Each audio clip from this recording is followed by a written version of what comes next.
This is Changemaker interview with Carlo Handy, take one. When I first got into editing, like as a job, as a career, working in reality television, I really got to see the power of the editors and how we get to shape the stories. The behind the scenes look at what's going on. Over the years, a lot of folks that I worked with, I may have been the only or one of the few Black editors they worked with. And as an executive now, I really understand more about the behind the scenes of how things work.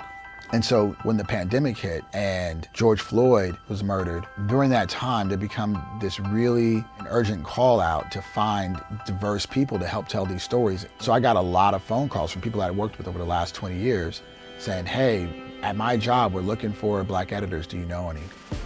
During that time period, I got a call from a friend of mine, Alex Sneed, and she specifically was looking for local union editors and assistants.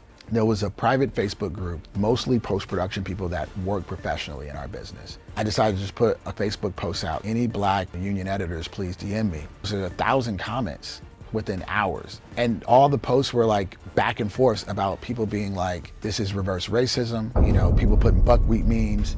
But what changed it all was a woman named Nicole French, whose husband is an editor, and she screenshots all the racist comments, and she puts a Twitter post that had every person they worked for tagged, and essentially said, hey, here's evidence of Hollywood's racism, here's who you're hiring.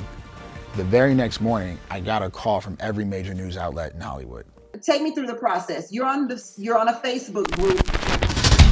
While they're diversifying the landscape of what we watch, the behind the scenes of it was not that. That was really the identification of the problem. The solution didn't come until we identified in the current union agreement an apprentice line that was not utilized at all in television, only for film. So they solved two problems at the same time.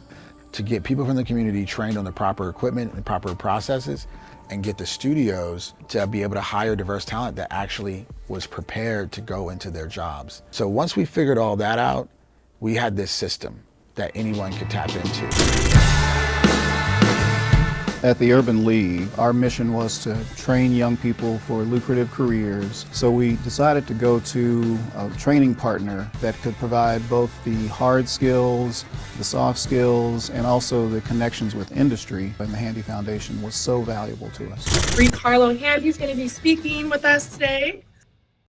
Our partnership with the Handy Foundation and the apprenticeships that we've created and the careers that we've started, it's undeniable the change that we've made. But the journey that it took to get it to there was a huge journey that took so much persistence. And that's what was great about the Handy Foundation.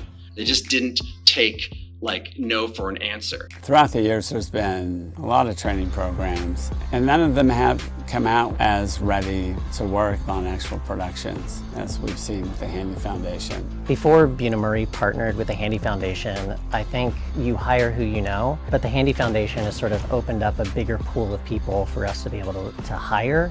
The Handy Foundation took the risk out of a company taking a shot on someone that was outside of the people that they would normally hire.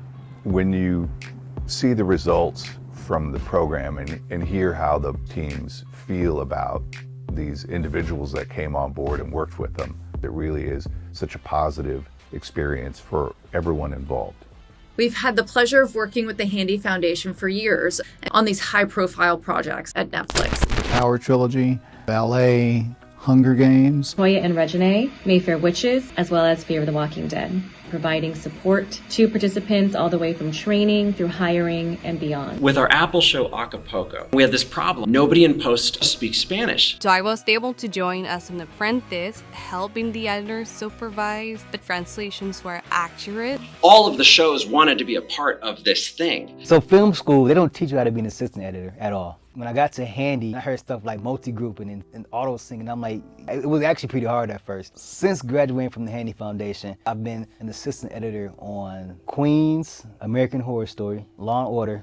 I'm out in Tulum, Mexico, here as an art department manager. The first time my parents saw my name on TV in the credits, they lost it. They were Facebooking, like, freeze the frame, and they were just like taking pictures of it. It's so important to acknowledge the work that Ricardo and the Handy Foundation have done and continue to do. What we really need to do is invest more in them and help them scale so that their results can be exponential. Thank you. Thank you.